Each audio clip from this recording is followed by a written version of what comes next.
അത്തയ്യത്തിൽ ഇരുന്നാണ് കാണട്ടെ. ഓക്കെ, ആദ്യം എന്ത് ചെയ്യുന്ന പ്രശ്നം ഇങ്ങനെ ഇരിക്കാൻ പറ്റിയില്ലായിരുന്നു? ഇരിക്കാന് പറ്റിന് പക്ഷേ വേദന കാരണം ഞാൻ കൈ പിന്നാമ്പുറത്ത്. അസ്സലാമലൈക്കും, ബൈറോയിലാണ് അലിബായി ഇന്ന് ഈ ആദർശകമായിട്ട് ഇവിടെ നിന്ന് വന്നാണ്. അപ്പോൾ ചെറിയൊരു വീഡിയോ. ഇത് കടുങ്ങപുറത്ത് നിന്ന് നമ്മളെ ഉസ്താദുകൾ വിധി ഉസ്താദല്ലേ? അല്ല, നാടിനാണ്. എന്നാലും ശരി. ഉസ്താദിന് ഇവിടെ 2 പ്രശ്നമായിട്ടാണ് വന്നത്.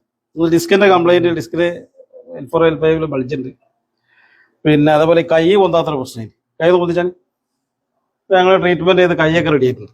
പിന്നെ നടുവിന് ആ ഡിസ്കിന്റെ കംപ്ലൈന്റ് റെഡിയാക്കിയിട്ട് ചെറിയൊരു വേദന ഉണ്ട്. അതിപ്പോൾ ഞങ്ങൾക്ക് ഒരു ചെറിയൊരു ട്രീറ്റ്മെന്റ് പുറത്തുനിന്നുണ്ട്. കൈയും റെഡി ആവശ്യം. എന്താ പറയാനുള്ള അഭിപ്രായം? എന്താ അഭിപ്രായങ്ങള്? എനിക്ക് കുറെ പിന്നെ സുഖപ്പെട്ടുകൊണു. പിന്നെ വേദനക്കൊക്കെ കുറെ മാറ്റം വന്നു. കൈ പൊന്തുണ്ട്, പിന്നെ കൈ പൊന്തുകൊണ്ട് അത്തയ്യാത്തിന് ഇരിക്കാൻ പറ്റിയില്ല. അത് പിന്നെ ഇരിക്കാൻ പറ്റും പക്ഷേ വേദന. അപ്പൊ ഞാൻ പുറത്തിങ്ങനെ കൈ പിന്നാമ്പുറത്ത് വെച്ചിരുന്നു. ഇപ്പൊ പിന്നെ ഇതുവരെ വെച്ച് പോന്നിട്ടുണ്ടായിരുന്നു. ഇനിയിപ്പോ ഇന്നത്തെ ഇത് കഴിഞ്ഞതിന്റെ ശേഷം നമ്മൾ ഇരുന്ന് നോക്കിയല്ലോ. അപ്പൊ ഇപ്പൊ വലിയ കുഴപ്പം കണ്ടിട്ടില്ല. ഇനി എന്താന്നുള്ളത് അറിയില്ല. കൈ എത്ര പൊന്തിന്റെ? ആദ്യം കൈ ആദ്യം ഇത്രേ പൊന്തിനുള്ളൂ. ഇപ്പൊ കൈ പൊന്തിച്ചാൽ ഇപ്പൊ കൈ